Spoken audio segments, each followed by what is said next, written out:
16 सितंबर 1985 के दिन उत्तर प्रदेश के फैजाबाद में एक आउट हाउस के अंदर एक बूढ़े सन्यासी की मौत हो जाती है। कोई नहीं जानता था कि वो कौन थे और उनका असली नाम क्या था। लेकिन 42 दिन बाद जब एक लोकल अखबार ने यह खबर छापी कि वो सन्यासी असल में नेताजी सुभाष चंद्र बोस थे, तो पूरे देश में सनसनी फैल गई। अगर ये सच था तो मतलब नेताजी 1945 में मरे ही नहीं थे प्लेन क्रैश में, वो 40 साल तक इंडिया में छुप कर रहे। और अगर ये झूठ था तो फिर ये रहस्यमय सन्यासी था कौन? उनके पास नेताजी की फैमिली फोटोज क्यों थी? आईएनए के ऑफिसर से उनका कनेक्शन क्यों था? और सबसे बड़ा सवाल, उनकी पहचान क्यों नहीं हो पाई? इस वीडियो में हम डिटेल में बात करेंगे इंडिया की सबसे बड़ी अनसॉल्व मिस्ट्रीज में से एक गुमनामी बाबा केस के बारे में। वो कौन थे, कहां से आए थे, उनकी मिस्टीरियस डेथ, ऑफिशियल इन्वेस्टिगेशंस के रिपोर्ट्स क्या कहते हैं, और फाइनली जानेंगे क्या गुमनामी बाबा ही नेताजी बोस थे। नमस्कार दोस्तों, मैं सुब्रत कुमार और आप देख रहे हैं एसएस अनकवर्ड। गुमनामी मतलब जिसका नाम नहीं होता। उनके फॉलोअर्स उन्हें भगवान जी कहते थे, लेकिन मीडिया ने उन्हें गुमनामी बाबा नाम दे दिया। सबसे इंटरेस्टिंग बात यह थी कि किसी ने उनका चेहरा कभी ढंग से देखा ही नहीं था। वो हमेशा एक पर्दे के पीछे रहते थे और कमरे से बाहर कभी नहीं निकले। सिर्फ चुनिंदा लोग ही उनसे मिल सकते थे, वो भी उनकी परमिशन से। उनकी आवाज, लोग कहते हैं कि वो इतनी कमांडिंग थी, इतनी पावरफुल थी, सुनने वाले हिल जाते थे। उनकी फिजिकल बिल्ड, लंबे गोरे इंप्रेसिव पर्सनैलिटी थी और वो 3 भाषाओं में फ्लुएंट थे, बंगाली, हिंदी और इंग्लिश। साथ ही उनके पास वॉर की गहरी जानकारी थी, इंटरनेशनल पॉलिटिक्स की समझ थी। अब देखा जाए तो ये सारी क्वालिटीज नेताजी बोस में भी थी। तो सवाल ये उठता है, क्या इतनी सिमिलरिटीज बस एक कोइंसिडेंस हो सकती है? अब बड़ा सवाल, ये रहस्यमय सन्यासी आया कहां से? रिपोर्ट्स के मुताबिक 1950s की शुरुआत में वो नेपाल से इंडिया में दाखिल हुए थे। एक संस्कृत टीचर माधव प्रसाद मिश्रा ने उनकी मदद की थी। सबसे पहले वो उत्तर प्रदेश के बस्ती में रहे करीब 10 साल तक, 1965 से 1974 तक। फिर 1974 में वो अयोध्या आ गए। यहाँ लखनऊ हाता नाम की बिल्डिंग में रहे।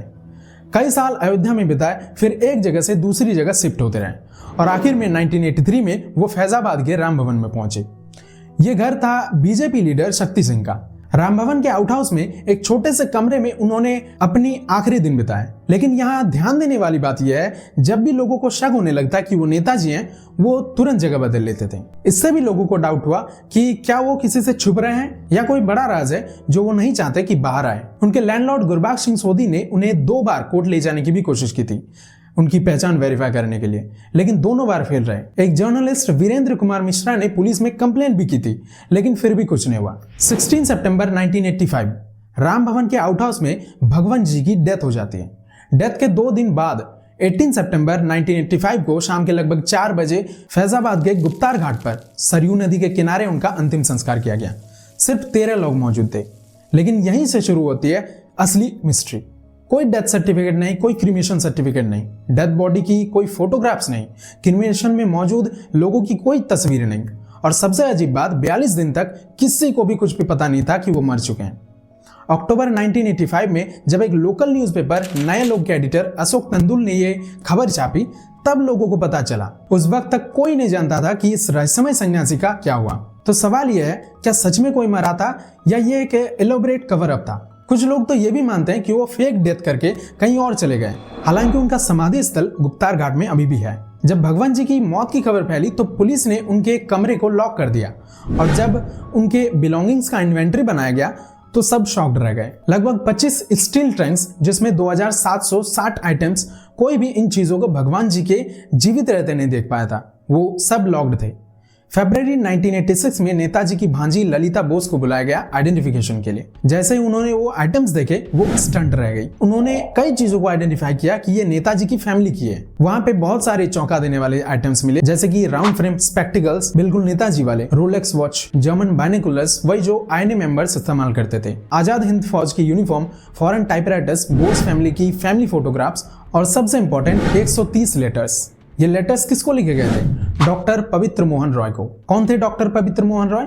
नेताजी के आईएनए की इंटेलिजेंस विंग के सीनियर ऑफिशियल। 1962 से 1985 तक 23 साल तक भगवान जी और पवित्र मोहन रॉय के बीच कॉरेस्पॉन्डेंस चलता रहा।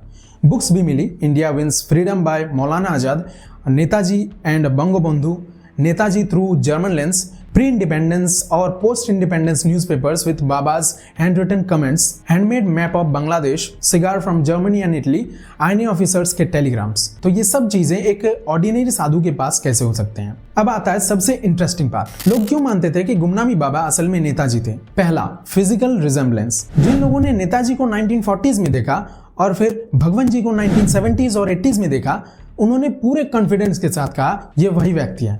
दुर्गा प्रसाद पांडे ने मुखर्जी कमीशन के सामने बयान दिया, 1940s में मैंने लखनऊ यूनिवर्सिटी में नेताजी को 2 घंटे बोलते सुना था। वही बूमिंग वॉइस, वही फिजिकल स्ट्रक्चर। मेरा फर्म कंक्लूजन है कि गुमनामी बाबा ही नेताजी थे। श्रीकांत शर्मा ने कहा, मैंने 1939 में नेताजी को देखा था और भगवंत जी को निमसार में देखा। आई फर्मली कंक्लूड वो नेताजी ही थे। दूसरा, हैंड रिटन एनालिसिस।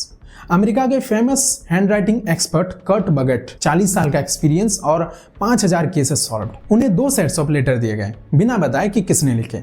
बगेट ने कंक्लूड किया सेम पर्सन ने दोनों लिखे हैं। जब उन्हें बताया गया कि एक नेताजी ने और एक गुमनामी बाबा ने लिखे थे, तो भी वो अपनी बात पर डटे रहे और साइंड स्टेटमेंट दिया। तीसरा, आईएनए कनेक्शंस। पवित्र मोहन रॉय रेगुलरली उनसे मिलने आते थे, साथ ही आईएनए के दूसरे वेटेरियंस भी। 31 मार्च 1985 का एक टेलीग्राम, एक्सेप्ट और प्रणाम ऑन द डे ऑफ बसंती दुर्गा पूजा। 102 साल के निजामुद्दीन जो नेताजी के ड्राइवर थे, उन्होंने क्लेम किया गुमनामी बाबा नेताजी थे, मैंने उन्हें पहचान लिया। चौथा, नॉलेज एंड बिहेवियर। वॉर की एक्सपर्ट नॉलेज, कॉन्टेम्परेरी पॉलिटिक्स की डीप अंडरस्टैंडिंग, हमेशा चुप रहना जैसे किसी से बच रहे हों। जब भी कोई उन्हें नेताजी बुलाता तो प्लेस चेंज कर लेते थे। अब बात करते हैं ऑफिशियल इन्वेस्टिगेशंस की। पहला, शाहनवाज कमीशन 1956। इसमें कंक्लूड किया गया नेताजी 18 अगस्त 1945 को ताई हुकू में प्लेन क्रैश में मारे गए। दूसरा, खोसला कमीशन 1970 से 1974। इसमें भी सेम कंक्लूजन दिया गया, plane crash, burn injuries, death. तीसरा और सबसे कंट्रोवर्शियल, मुखर्जी कमीशन 1999 से 2005। Justice M.K. मुखर्जी ने एक बॉम्ब शील्ड ड्रॉप किया। उन्होंने कहा नेताजी प्लेन क्रैश में नहीं मरे थे। ताइहुकू के रेनकोजी टेम्पल में जो एशेस रखी हैं वो नेताजी की नहीं है। ताइवान गवर्नमेंट ने कंफर्म किया 14 अगस्त से 20 सितंबर 1945 के बीच ताइहुकू एयरपोर्ट पर कोई प्लेन क्रैश हुआ ही नहीं था। लेकिन गुमनामी बाबा के बारे में मुखर्जी कमीशन ने कहा कोई क्लिंचिंग एविडेंस नहीं है कि गुमनामी बाबा ही नेताजी थे। डीएनए टेस्ट करवाए गए गुमनामी बाबा के टीथ का central forensic science lab Kolkata में, बट डीएनए मैच नहीं हुआ नेताजी के फैमिली मेंबर से। लेकिन यहाँ ट्विस्ट है, 2020 में आरटीआई के थ्रू पता चला सीएफएसएल के पास इलेक्ट्रोफेरोग्राम रिपोर्ट ही नहीं है। डीएनए एनालिसिस का बेसिक कंपोनेंट मिसिंग है। प्रोफेसर ज्ञानेश्वर चौबे बीएचयू के डीएनए एक्सपर्ट ने कहा कि ये report full of loop holes है, साइंटिफिक प्रैक्टिसेस फॉलो नहीं की गई है, इसलिए इसका कंक्लूजन क्वेश्चनेबल है। चौथा, विष्णु साई कमीशन 2016 से 2017। सितंबर 2017 में रिपोर्ट सबमिट हुई। 19 दिसंबर 2019 को यूपी असेंबली में रिपोर्ट को ऑफिशियली सभी मेंबर्स के सामने पेश किया गया और फाइनल कंक्लूजन दिया गया गुमनामी बाबा नेताजी नहीं थे, वो उनके फॉलोअर थे। लेकिन कमीशन ने खुद माना उनकी आइडेंटिटी फिक्स नहीं कर पाए। तो बेसिकली आज 2025 में ऑफिशियली ये माना जाता है कि गुमनामी बाबा नेताजी नहीं थे, लेकिन उनकी असली पहचान अभी भी अननोन ही है और नेताजी की भी असली मौत स्टिल डिस्प्यूटेड है। तो अब 2025 में हम कहां खड़े हैं? ऑफिशियली जो रिपोर्ट्स में लिखा है उसके हिसाब से गुमनामी बाबा नेताजी नहीं थे। नेताजी 1949 में प्लेन क्रैश में मर गए, लेकिन सवाल अभी भी बाकी है। अगर गुमनामी बाबा नेताजी नहीं थे तो वो कौन थे? इतनी सिमिलरिटीज क्यों? फैमिली फोटोज क्यों? आईएनए ऑफिसर से कॉन्टैक्ट क्यों? हैंडराइटिंग मैच क्यों? आवाज और फिजिकल फीचर्स मैच क्यों? अगर वो सिर्फ एक फॉलोअर थे तो इतना इलेबरेट सीक्रेसी क्यों? 42 दिन तक मौत का अनाउंसमेंट क्यों नहीं? डेथ सर्टिफिकेट क्यों नहीं? डीएनए रिपोर्ट्स में लूप होल्स क्यों? कुछ लोग मानते हैं गवर्नमेंट कवर अप है, नेताजी रशिया में कैद थे या फिर वो सच में इंडिया लौट आए थे लेकिन पॉलिटिकल रीजन से उनकी आइडेंटिटी हाइड की गई।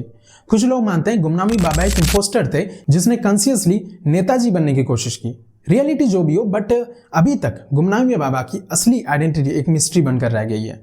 नेताजी की असली मौत की सच्चाई एक डिबेट बनकर रह गई है और इंडिया के इतिहास में एक ऐसा चैप्टर है जिसका शायद कंक्लूजन कभी नहीं लिखा जाएगा। कमेंट में बताइए आप क्या मानते हैं, गुमनामी बाबा नेताजी थे या बस एक मिस्टीरियस फॉलोअर? लाइक सब्सक्राइब जरूर कीजिएगा। धन्यवाद।